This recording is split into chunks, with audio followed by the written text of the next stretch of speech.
할렐루야. 아멘. 오늘 말씀을 통해서 우리가 성경적인 가정에 대한 이야기를 한번 해보려고 합니다. 가정의 달 마지막 주일이고, 자, 하나님께서 세우신 공동체가 두 가지가 있습니다. 하나는 가정이고요, 또 하나는 교회입니다. 그 중에서 가장 기본적인 그러한 그 공동체, 기초적인 핵심 공동체가 바로 가정이죠. 우리 인간을 창조함과 동시에 함께 세우신 것 또한 가정이십니다. 때문에 가정은 우리 사람이 살아가면서 삶을 영위해 나가는 가장 기본 단위이고, 이 가정을 통해서 또한 뭐예요? 고난과 역경을 거쳐 왔고, 또한 그 어떠한 사회도 이 가정제도가 없어진 적은, 변한 적은 없다는 겁니다. 근데 지금 세상이 정말로 마지막으로 치닫고 있으니까 그 가정제도를 파괴하려고 하는 많은 움직임들이 보이는 겁니다. 그래서 그것을 올바르게 지키는 사람들이 분명하게 필요하고, 그것을 올바르게 지킬 수 있는 이들이 누구냐? 바로 말씀을 의지하는 저희들이 되어야 될 줄 믿습니다. 그럼 믿음의 사람은 가정의 소중함을 깨달아야 되고, 또 그 가정을 지킬 의무가 있는 겁니다. 하나님이 만드신 그 가정의 제도, 그 가정의 제도를 지켜야 되는 거예요. 주님 오시는 그날까지 존속되는 가정 되기를 원합니다. 아멘. 그러면 오늘 성경적인 가정, 성경에서 말하는 가정, 가장 첫 번째 하나님이 만드시고 말씀하신 가정의 모습은 어떤지 함께 은혜 나누기를 원합니다. 가정이 무엇인지, 먼저 우리는 무엇을 해야 되냐면 가정이라는 것이 무엇인지를 이해해야 돼요. 기본적으로 가정이 무엇인가. 백과사전에는 가정의 정의에 대해서 이렇게 말합니다. 가정이라는 건 남녀의 결혼과 출산을 통해 형성된 가족들이 일정한 주거에서 함께 생활하는 혈연 중심으로 이루어진 사회의 최소 단위의 인 동시에 기초 단위입니다. 라고 써있습니다. 다시 말하면 뭐냐면, 결혼을 통해서 결합된 부부를 중심으로, 만약에 이제 부모님과 같이 살고 있으면 부모님, 또한 형제자매, 또한 자녀들이 함께 한 주거 공간에서 생활하는 공동체, 기초적인 공동체가 가정이다라는 겁니다. 그리고 가족은 뭐냐면 좀 더 큰 범위입니다. 그러니까 같이 살고 있지는 않지만 우리와 혈연 관계를 맺고 있는 이들, 이게 가족이고, 가정은 한 울타리 안에서 함께 살아가는 사람을 가정이라고 말을 합니다. 그 가정은 하나님께서 처음 만드셨어요. 왜 만드셨습니까? 아담이 혼자 있는 것이 보기 좋지 못하다라는 겁니다. 혼자서 살 수 없는 사회를 하나님은 이야기하신 겁니다. 사람은 혼자 살 수 없습니다. 혼자 모든 걸 다 할 수 없는 거예요. 어떤 능력 있는 사람이 자기가 뭐든지 다 할 것처럼 보이지만, 아무리 능력 있는 남자도 애는 못 낳습니다. 아무리 능력 있는 여자 또한 혼자 애를 낳을 수는 없습니다. 또 기본적으로 남자와 여자의 하는 일과 골격이 다를 수밖에 없고, 그 일들이 또한 경험을 통해서 이루어지는 겁니다. 어떤 사람은 또한 어떻습니까?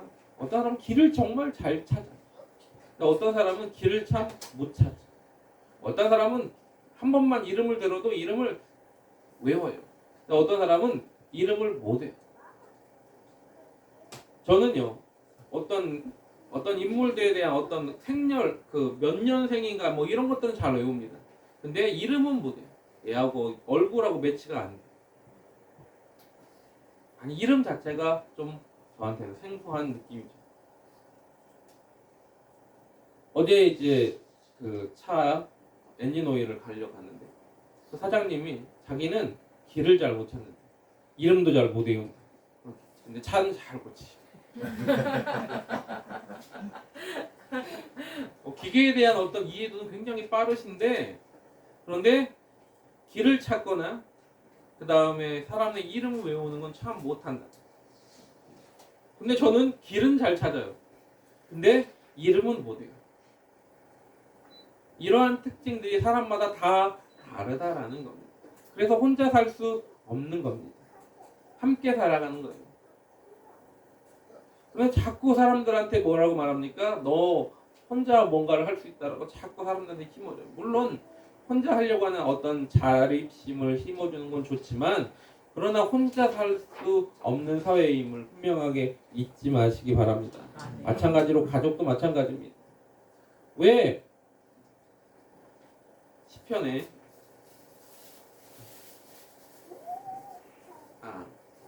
그 장사의 수중에 화살 같다라고 자녀는 왜 그렇게 말했느냐? 그만큼 자녀들이 장성하면 든든하기 때문에 그렇습니다. 우리 이권사님의 하늘나라가 영접 보내는 그 환송 잔치에 보니까 어떻습니까? 자손들이 그렇게 많이 있어가지고 북적북적하니 얼마나 좋습니까? 또 각자 해야 될 일을 또 맡아주고 하니까 얼마나 보기가 좋습니다. 만약에 일같은 적이 하나도 없다고 생각을 해보세요. 달랑 그 죽은 사람하고 그다음에 그 자녀가 없다면, 만약에 부모님만 계셨다면 일찍 죽어서, 그러면 얼마나 썰렁합니까? 거기에서 뭘 해야 될지 또 갈팡질팡하지 않겠습니까? 우리가 가정 안에서도 맡겨진 일을 하나하나를 잘 감당하면 굉장히 쉬운 거예요. 아침에 주일날 제가 여기를 청소를 하는데, 만약에 주영이나 조은이가 도와주지 않으면, 그러면 굉장히 시간도 오래 걸리고 아무것도 아닌 것처럼 보이는 일조차도 굉장히 시간이 늘어날 수밖에 없는 겁니다. 누군가가 작은 고사리 손이라도 보탠다는 말이 있지 않습니까? 고사리 손이라도 보태는 것이 정말로 큰 도움이 된다라는 겁니다. 그게 가정입니다. 가정이라는 울타리는 없는 것처럼, 나는 쟤 때문에 우리 가정에서 힘들어, 난 막 서로 이렇게 으리렁거릴 때가 있어요. 식구들끼리도. 그렇지만 그러나 그가 없으면 얼마나 마음이 허전한지 모르는 겁니다. 사람이 들어온 자리는 잘 몰라도 난 자리는 티가 난다라고 말이 있습니다. 가정이 그러한 공동체인 겁니다. 서로 간에 서로를 어느샌가 나도 모르게 감싸주고 같이 나아가는 그런 기초적인 사회의 집단이 바로 가정이라는 걸 잊지 마시기 바랍니다.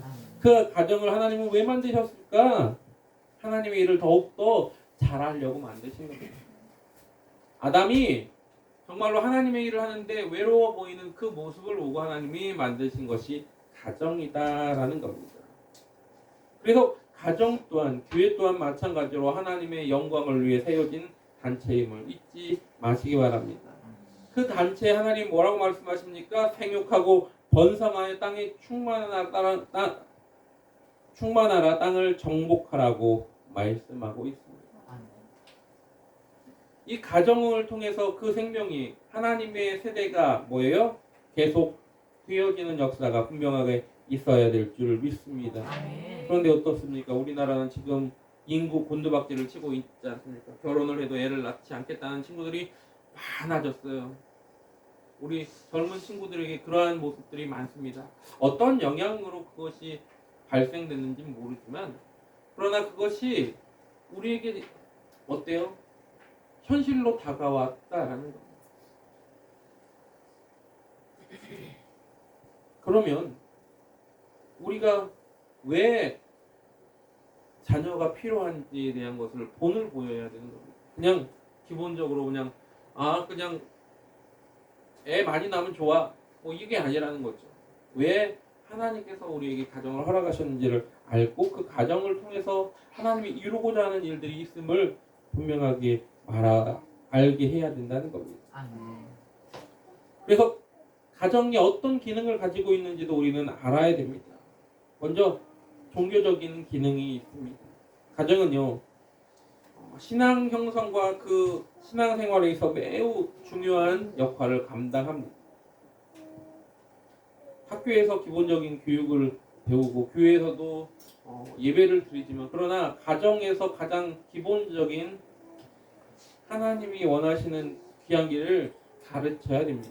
아멘. 잠언서 22장 6절에 이렇게 말하고 있죠. 마땅히 행할 길을 아이에게 가르치라.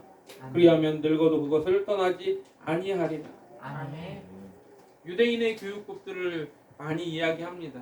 근데 그들은 그 어릴 때부터 말씀 안에서 그 아이들을 양육하고 자라게 하면서 그 말씀을 통해서 하나님이 그들을 통해 행하실 일들을 서로 이야기하고 나누는 습관을 가집니다. 아이가 한 살 한 살 넘어가면서 제대로 가르치지 못하면, 가정교육이 잘못되어 있으면, 그러면 큰 문제가 발생하는 것이 뭐냐? 바로 다음 세대가 나타나는 것이 아닌 다른 세대가 나타나기 때문입니다. 엘리의 두 아들은 불량자라고 말합니다. 하나님 앞에 불량자가 되어 있습니다. 엘리가 대제사장입니다. 그런데 그 제사장의 아들이 불량자예요. 그것은 어려서부터 교육을 잘못 받았기 때문일 수 있습니다. 철저하게 가정에서 그 부분을 책임져야 된다는 걸 잊지 마시기 바랍니다. 아멘. 또한 가정은 또한 부부의 공동체로 시작되어 나아갑니다. 그런데 부부가 좀 더 애틋해야 됩니다. 너무 최수종 씨처럼 그렇게 막 매일 이벤트하고 이러라는 게 아니라, 지금도 결혼하신 한 30년 됐는데 아직도 쳐다보면 이렇게 막 심쿵한다 그러는데 그럴 수도 있습니다. 만약에 엄마 아빠가 옆에 뽀뽀를 한번 했어요. 그랬더니 애들이 우와, 막 우리 엄마 아빠 오랜만에 뽀뽀를 하는구나 하는, 태어나서 처음 봤다는 듯한 그런 모습이면 안 되겠죠. 왜 아이들 앞에서도 자연스럽게 엄마 아빠가 사랑하고 있다라는 스킨십을 보여줄 필요가 있는 겁니다. 우리는 정신적으로 이미 통한 사랑을 하고 있어요. 천만의 말씀입니다. 그것도 중요하죠. 그러나 어떤 정신적인 사랑뿐만 아니라 육체적인 표현법도 분명하게 필요하다라는 겁니다. 우리가 이렇게 말합니다. 그 젊은 남녀 친구들이 공공장소에서 막 애정 행각을 벌이고 있으면 막 그러죠. 길거리에서 대낮부터 저기 뭐 하는 짓이냐고. 우리나라의 문화가 그래요. 물론 결혼하지 않은 이들이 그렇게 애정을 행각을 하는 건 도가 지나치면 보기 안 좋습니다. 결혼이라는 제도는 합법적으로 그런 애정 행각을 할 수 있는 권리를 줬다라고 말하는 겁니다. 부부가 서로 손잡는 거, 혈장을 끼는 거, 안고 있는 거, 뽀뽀를 하는 거 자연스러운 겁니다. 그런데 그렇지 못한 부적절한 관계가 그러고 있으면 안 되겠죠. 어떤 분들이 그 카페나 이런 그 모텔이나 이런 근무하는 직원들이 부부인지 아닌지 판별법이 있답니다. 대면 하면서 오는 사람들은 부부, 그 다음에 손 잡고 막 이렇게 막 안고 오는 사람들은 좀 쟤네는 좀 의심 가는. 반대가 돼야죠. 반대가. 그렇지 않습니까? 반대가 돼야죠. 반대가. 그럼 부끄러운 게 아닙니다. 부부의 애정 행각이 부끄러운 게 아니에요. 오히려 성경적인 부부와는 벌거벗었으나 부끄럽지 아니하는 관계가 되어 있다는 걸 잊지 마시기 바랍니다. 아가서를 보세요. 눈 뜨고 볼 수 없는 애정 행각이 나옵니다. 왜요? 사랑하는 이를 향한 솔로몬의 그 진심이 담겨 있는 겁니다. 하나님 또한 우리에게 그렇게 절실하게 다가오시는 사랑을 우리에게 허락하시죠. 부부 또한 마찬가지입니다. 서로를 정말로 사랑하고 아껴주시기를 주님의 이름으로 부탁을 드립니다. 아멘. 또한 얼마나 아껴줘야 되느냐? 그러면 에베소서에는 이렇게 말합니다. 5장 22절에 아내들이여 자기 남편에게 복종하기를 죽게 하듯 하라. 교회에서는 죽으라고 열심히 봉사하고 헌신하고 막 그러면서 남편은 소 다투듯이 맨날 보면서 맨날 뭐라고 하고 그게 아니라는 겁니다. 주님께 하듯이 복종하라는 겁니다. 얼마만큼 남편에게 그렇게 숙여보셨습니까? 지질이 맨날 말 안 들어도 그렇게 섬겨주십시오. 사람인 이상 믿음의 사람이라면 압니다. 아, 나 부족한데 이렇게 나를 이렇게 높여주고 나를 존중해주고 있구나 라는 거 아는 거예요. 근데 존중받지 못한다고 자꾸 생각이 드니까 자꾸 뭐예요? 엇나가는 거예요. 25절에 그러면 남편들은 어떻게 해야 되느냐? 아내만 그렇게 열심히 복종하라고 하느냐? 절대 그렇지 않습니다. 성경은 이렇게 말합니다. 남편들아 아내 사랑하기를 그리스도께서 교회를 사랑하시고 그 교회를 위하여 자신을 주심같이 하라. 죽으란 소리입니다. 뭐 다른 말 없어요. 죽으란 말입니다. 한마디로 말하면 남편은 아내를 사랑하는 게 죽을 만큼 사랑하는 겁니다. 예수님이 교회를 위해서 십자가에 못 박히셨죠. 남편들이 아내를 위해서 가족을 위해서 그렇게 해야 된다라는 겁니다. 아내가 그만큼 섬겨주는 만큼 아내가 그 남편을 위해서 복종하는 만큼 남편들 또한 그 아내를 위해서 죽을 각오가 되어 있어야 되는 것입니다. 아니 죽을 각오보다 더한 모습으로 죽어야 된다는 겁니다. 그 희생이 있어야 된다라는 겁니다. 그래서 서로 열린 마음을 가지고 진정한 대화를 통해서 꾸준히 노력해 나가야 되는 거예요. 10년 전보다는 조금 더 알아가는, 한 50대 넘어서 결혼 한 30년 하신 분들은 대면해요. 그렇게 그냥 서로. 그게 아니라 좀 더 애틋한 모습으로. 이번에 제 같이 간 목사님이 저보다 10살 많으신데, 필리핀에 같이 가셨던 목사님이 저보다 10살 많으신데 그분은 21살 때 결혼하셨어요. 그러니까 결혼 생활이 지금 몇 년이에요? 그러면 한 40년 가까이 되신 거예요. 사모님 20살 때 결혼하시고 목사님 21살 때 결혼하고 거의 40년이잖아요. 근데요 하루에 전화를 수시로 하시더라고요.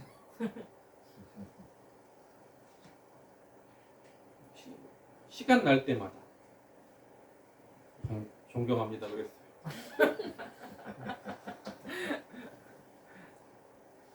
40년 됐을 때 그런 모습이 되어 있어야 되죠. 근데 그냥 대면한 모습이 되어 있어서는 안 된다라는 겁니다. 여러분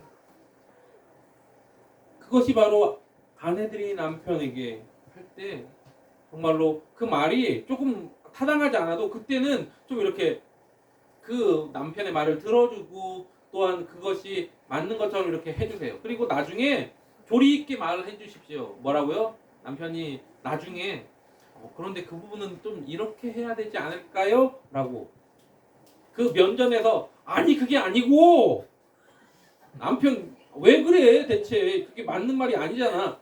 이게 아니라는 겁니다.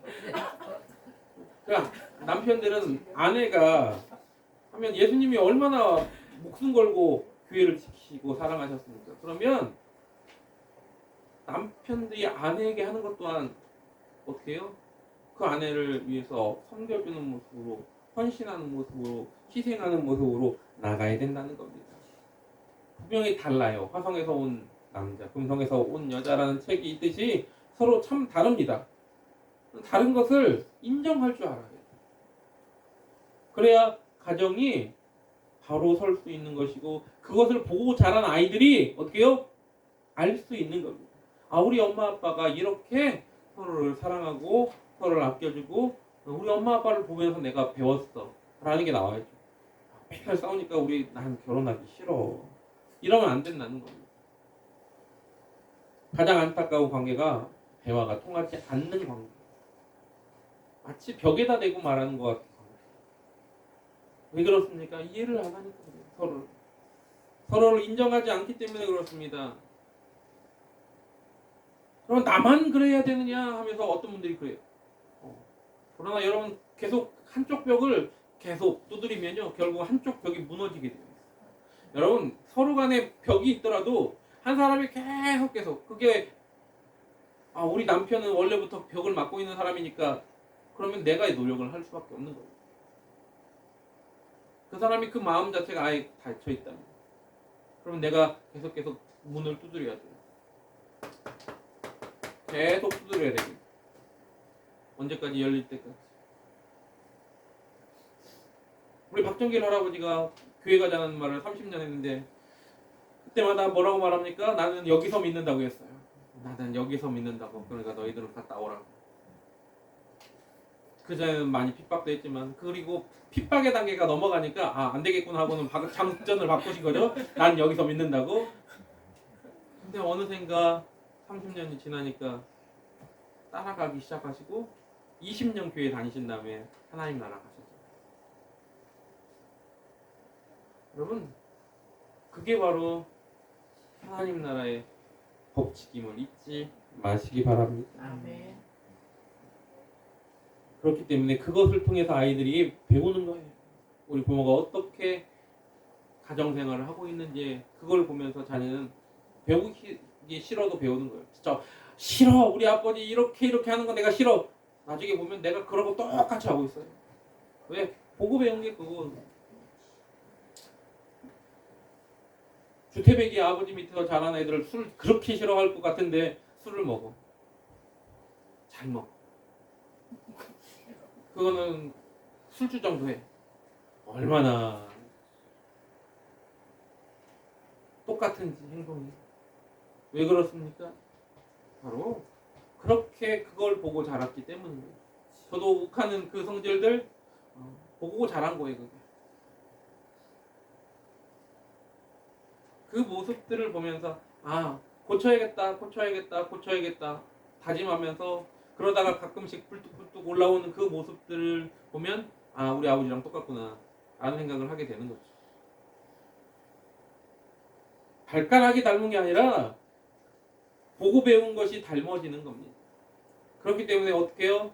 그 가정 안에서 부부가 서로 협력하는 모습, 서로 섬겨주는 모습을 보일 때 그 아이들은 그렇게 자라날 수 있다는 걸 잊지 마시기 바랍니다. 아멘. 또한 자녀를 잘 양육할 부모는 뭐예요? 우리에게 허락하신 거예요. 노엽게 하지 말고 주의 교양과 훈계, 교훈과 훈계로 잘 가르쳐야 되는 겁니다. 아이들을 마땅히 잘 가르쳐야 늙어서도 그 길을 벗어나지 않는 거예요. 3살 버릇 80까지 간다고 말을 합니다. 그렇기 때문에 그 다음 세대를 세워줄 수 있는 그러한 올바른 가정교육이 필요함을 잊지 마시기 바랍니다. 아멘. 그래서 교회 가정의 기능은 그래서 아이들을 잘 양육할 만한 그러한 기능을 분명히 가지고 있어야 되는 겁니다. 그러면 행복한 가정이 될 수 있습니다.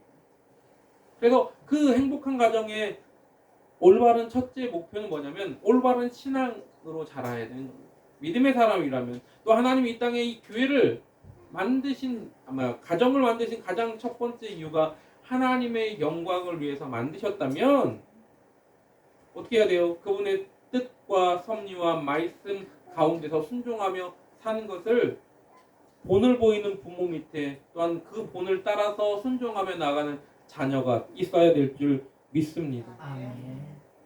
서로 간에 진정한 대화를 이루고 이해와 사랑과 신뢰가 형성되는 행복한 가정을 이루어야 될 줄 믿습니다. 아멘. 성경은 그러한 가정이 일어날 때 부모에게 효도하고 또한 부부간에 그러한 사랑이 넘치고 그리고 자녀에게 올바른 것을 가르칠 때 그것이 바로 행복한 가정이고 믿음의 가정이라고 말하고 있습니다. 여러분 우리는 그 길을 걸어가야 될 줄 믿습니다. 그 길이 너무 말처럼 쉬우면 그러면 그것이 누구나 다 했겠죠. 그러나 말처럼 쉽지는 않습니다. 정답도 없어요. 저는 최수종 씨가 그 아이들에게 이렇게 존댓말을 하는 거 보면서 다른 건 다 좋은데 왜 존댓말을 애들한테 할까? 저는 그것까지는 좀 이해하지 못하겠다라는 생각이 들기도 합니다. 근데 어떤 분들은 또 뭐 자녀에게 존댓말 하는 거 뭐 그럴 수도 있겠다라고 말을 합니다. 그러니까 중요한 건 뭐냐? 우리가 어떤 모습으로 하나님께 영광 돌리는 행복한 믿음의 가정을 이룰 수 있느냐, 이게 중요한 겁니다. 여러분, 그렇기 때문에 아버지가 영적인 제사장으로 우뚝 서는 가정이 되어야 돼요. 여러분, 아무리 아내들이 남편이 말하는 게 좀 우스워 보여도 어떻게 해요? 거기서 가장의 위치를 세워줘야 됩니다.